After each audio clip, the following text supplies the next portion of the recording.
Warrior का मतलब होता है योद्धा, शूरवीर। शूरवीर का मतलब होता है अकेला एक सिंगल आदमी, सिंगल आदमी 100 पर भारी हो, उसी को कहते हैं वॉरियर। बड़ी सोच समझ के मैंने नाम रखा है। जिसको कोई काट ना सके, जिसको कोई डिफीट न कर सके, जिसको कोई थका ना सके, कोई चुनौतियां उसको परास्त न कर सके, उसी को कहते हैं वॉरियर। तो वॉरियर एक बड़ा सुंदर वर्ड है जिसका मतलब होता है महायोद्धा, जो हर चुनौतियों को झेलता है और आगे बढ़ता है और अपनी टीम को जीत दिलाता है, उसी को कहते हैं वॉरियर। ठीक है जी। देखो जी, आज का जो प्रेजेंट सिनेरियो बहुत अजीब सा है। जो ऑर्गेनाइजेशन की परिस्थितियां है ना, वो लीन सिक्स सिग्मा की तरफ जा रही है, लीडरशिप की तरफ जा रही है। अदरवाइज अगर लीडरशिप की क्वालिटी आप डेवलप नहीं करोगे ना, तो क्या होगा कि संस्था ग्रो नहीं कर पाएगी। बॉस बनने वाला जो दिन थे ना, वो संस्था से अब जा रहा है। आपका ISO हो, चाहे IFTF हो, चाहे लीन मैनेजमेंट हो, ये कहता है कि आप में लीडरशिप की क्वालिटी नहीं है ना, तो आप बिजनेस को सर्वाइवल नहीं कर सकते हो। Because today market is full of competitors. अब ऑटोमोटिव सेक्टर जो है हार्डली कॉम्पिटिटिव सेक्टर हो चुका है, क्योंकि बिजनेस में स्टेइंग करने के लिए आपको लीडरशिप जानना जरूरी है। अगर क्वालिटी मीन्स बात करें हम ना, तो क्वालिटी मीन्स तो होता है कि staying in business. If your customer is happy then your business will run, otherwise नहीं चलेगा।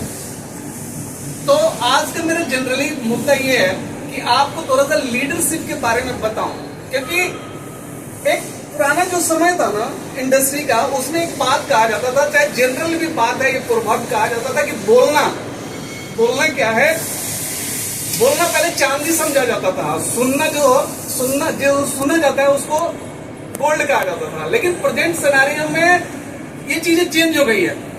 Leading and speaking is diamond and listening is gold. आज के सिनेरियो में ये हो गया है, अगर लीडिंग आपको अच्छा आता है तो आप संस्था को रन कर सकते हो, चला सकते हो। ठीक है जी। और आपको मैं बता रहा हूं कि आपका IFTF और ISO 9001 और 15 आपको कहां पर लीडरशिप के लिए कंपेल कर रहा है। ठीक है जी। लीडरशिप का मतलब होता है कि आपका प्रोडक्टिविटी अच्छा हो, आपका टीम आपके बात को समझे, कहां ग्रोथ करना है, किस चीज पर फोकस करना है, इनकमिंग पर करना है, फाइनल पर करना है, इन प्रोसेस पर करना है। तो ये सारा चीज जो है आपको लीडरशिप बताता है। तो आपकी जो टर्म एंड कंडीशन है फिलहाल IFTF का, चाहे आपका क्वालिटी का जो डिफिनेशन भी है, उसमें लीडरशिप की मांग करता है, जैसे मैंने आपको कई बार बताया भी है। उसके बाद आपका देखो, मैं आपको थोड़ा और बता देता हूँ, इलेबोरेट कर देता हूँ, थोड़ा विस्तृत कर देता हूँ। आप जैसे जानते हो कि क्वालिटी क्या है? क्वालिटी मीन्स कस्टमर को नीड्स को पूरा करना, डिग्री ऑफ एक्सीलेंस कह सकते हो। क्वालिटी क्या है? बिजनेस ऑफ हार्ट है, बिजनेस ऑफ हार्ट है। ये अगर नहीं है तो कुछ भी नहीं है।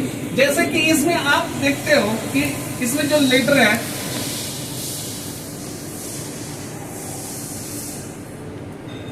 मैंने बताया इसमें क्या होता है, क्वेस्ट द एक्सीलेंस। एक्सीलेंस को सर्च करो। पहला जो बात कहता है ना क्वालिटी में, वो कहता है सर्च करो किसको? एक्सीलेंस को। क्योंकि क्वालिटी जो है नेवर एंडिंग प्रोसेस है, कभी इसमें ये नहीं ब्राउन चिन्ह नहीं लगता कि हो गया, इसमें कंटिन्यूअस इंप्रूवमेंट है। इसीलिए कहता है quest for the excellence. Excellence को सर्च करो, ये कहता है क्वालिटी। दूसरा कहता है understand the customer requirement. Understand the customer के रिक्वायरमेंट को समझो। तीसरा आपका ये कहता है एप्रिसिएशन गेन करो। किसका? कस्टमर का अप्रिसिएशन लो। एल से फिर यहाँ पर आपका फिर ये कहता है लीडरशिप की यहाँ पर बात करता है। लीडरशिप की यहाँ पर बात करता है कि आप में ऐसा लीडरशिप की क्वालिटी हो जो आप अपने टीम का मतलब डाउन लाइन में जो आपका इंस्पेक्टर है या आपका नीचे ऑपरेटर है, जो हेल्पर है, उस सभी को अवेयर करना अपने पार्ट के बातें। चाहे एक पार्ट को मूवमेंट करने वाले को भी लीडरशिप के अंदर लिया जाता है कि उसको भी आपको अवेयर करना है पार्ट के प्रति। तो लीडरशिप की यहाँ पर भी बहुत बड़ी आम रोल आ जाता है। दूसरा होता है आई, इन्वॉल्व द ऑल पीपल। जो कोई भी इश्यू है ना वो सारा टीम के साथ शेयर करना, इन्वॉल्व द पीपल। फिर से टी जो होता है team, spirit of team work, team work का बात करता है। और वाई जो करता है यार्ड स्टिक, मतलब जो ऊपर में आपने किया है उसको मेजर करो और नापो कि हम कहां पर पहुंचे हैं। तो क्वालिटी ऑलरेडी बात करता है आपका लीडरशिप की बात करता है। अगर आईएसओ की बात करें, आईएसओ 9001 और 2015 में आप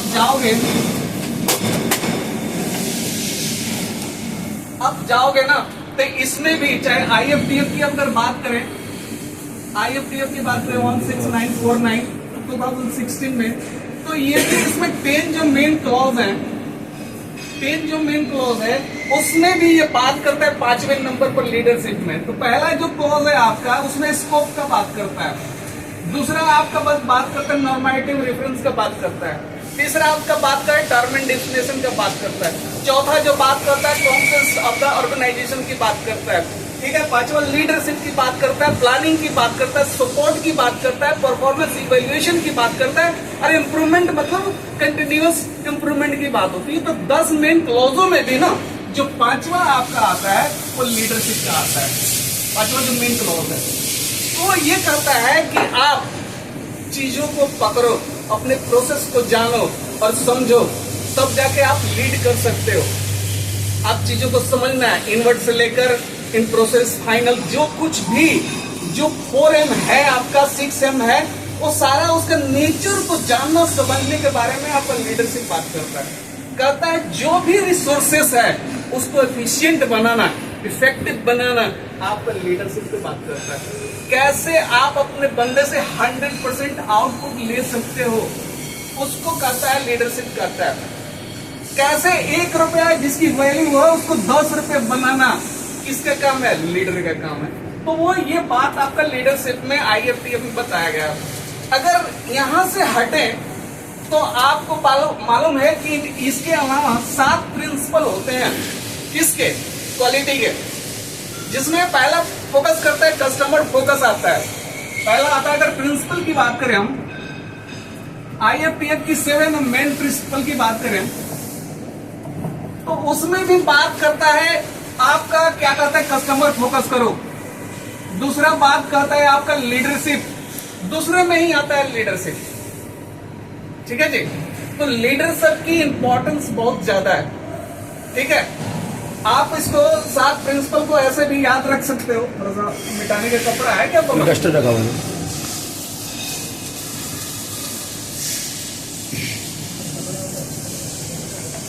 देखिए ये 7 प्रिंसिपल को समझ लीजिए।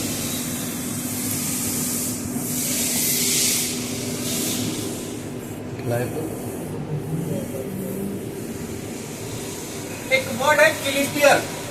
क्लिपियर का मतलब होता है हाई एक्सीलेंस, हाई इंटेलिजेंसी।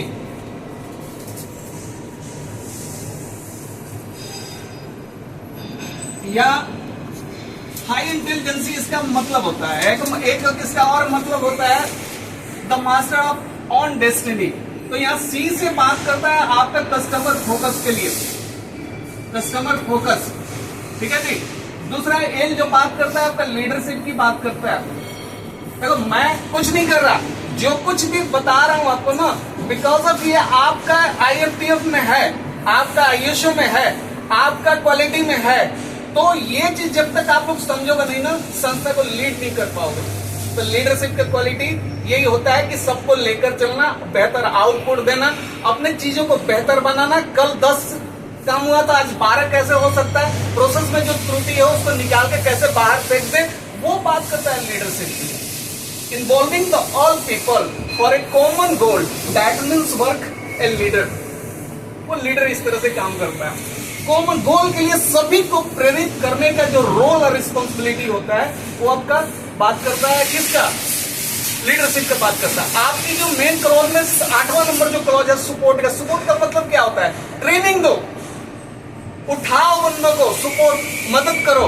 वो बात आपका IFTF करता है, ठीक है जी। तो natural way of developing, that means leadership. ये क्वालिटी आप सभी में होना चाहिए।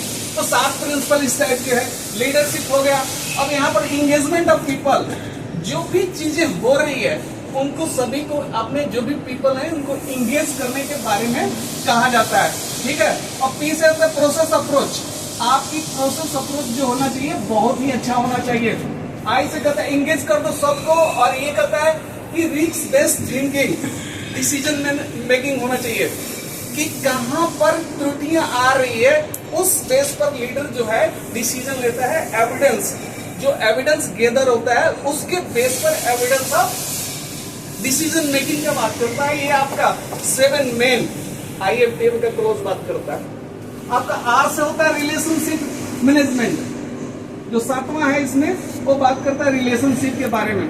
तो रिलेशनशिप का हमारा मतलब ये हुआ कि सभी को लेकर चलना, टुगेदर, सबको एक सूत्र में बांधना, एक बंधन में बांधना, बॉन्डिंग को लेकर सबको विजन क्लियर करना, वो काम एक लीडरशिप का होता है। तो लीडरशिप की प्राथमिकता ज्यादा आज के डेट में ऑर्गेनाइजेशन भी दे रही है, आपका जो ये स्टैंडर भी है वो भी दे रही है। तो माय डियर फ्रेंड्स, कहने का मेरा यही मतलब था कि आप लोग ये क्वालिटी डेवलप कीजिए, इसमें कुछ भी नहीं है। अपने अवेयर रहिए, अपने टीम को लेकर, नीचे वाले को लेकर, मटेरियल को लेकर, मेथड को लेकर, प्रोसेस को लेकर, सब चीज को एनालाइज कीजिए। आपका ये 2 वर्ड है ना, बड़ा ब्यूटीफुल 2 वर्ड्स हैं, मैं उस पर भी थोड़ा सा चर्चा कर ही देता हूं। एक तो होता है वेरिफिकेशन, ठीक है, और दूसरा होता है वैलिडेशन। वैलिडेशन मतलब होता है रिपीटेबिलिटी, जैसे कि कोई चीज बन गया तो वो सही है कि नहीं, फिट है कि नहीं, वो कहीं डैमेज तो नहीं कर सकता, उसको बार बार चीजों को उसको टेस्ट करना, इवेल्युएट करना, उसको कहते हैं वैलिडेशन। अब वेरिफिकेशन क्या कहता है कि अपने SO को चेक करो, WI को चेक करो, मेथड सही है कि नहीं है, इंस्ट्रूमेंट सही है कि नहीं है, जो चीज बना है वो उसका पैरामीटर सही है कि नहीं है, वो चीज बात करता है वेरिफिकेशन। तो ये काम आप लोग का है, ये काम एक लीडर का काम है। माय डियर फ्रेंड्स, ये बात मैं आपको ध्यान में इसलिए डाल रहा हूँ कि हमें बेहतर काम ऑर्गेनाइजेशन के लिए करना है। जब तक बेस्ट इनपुट नहीं जाएगा तब तक बेस्ट आउटपुट नहीं निकलता है। तो ये थ्योरी है क्वालिटी का, प्रोसेस का भी थ्योरी है कि जब तक आपको अच्छा चीज आपके अंदर में नहीं डाला जाएगा ना, आप उस चीज को देख नहीं सकते हो, ठीक है। तो आप अपने मस्तिष्क में जो चीज है, इस चीज को, एनर्जी को डालिए कि मुझे लीडर, एज ए लीडर मुझे अपने ऑर्गेनाइजेशन को लीड करना है, अपने प्रोसेस को लीड करना है, अपना ऑनरशिप लेना है अपने काम का, अब बेहतर कुछ करके दिखाना है। You have to do well things in this organisation, ठीक है जी। हमारा काम है अपने ऑनर का ऑनरशिप लेना, अपने काम का ऑनरशिप लेना, ठीक है। आज के लिए अगले मंडे को 10 मिनट की ट्रेनिंग मैं प्रोसेस कैपेबिलिटी के बारे में दूंगा, ताकि प्रोसेस में क्या क्या गतिविधियां हैं जिसके कारण हमारा दिमाग अभी उस लेवल पर काम नहीं किया, उसके बारे में मैं बात करूंगा। सिर्फ मंडे को 10 मिनट का मेरा ट्रेनिंग है, बाकी मिस्टर विष्णु और mister Mahendra will handle all situation. बाकी Monday training 10 minutes on 10 AM with me, ठीक है जी। Thank you all of you.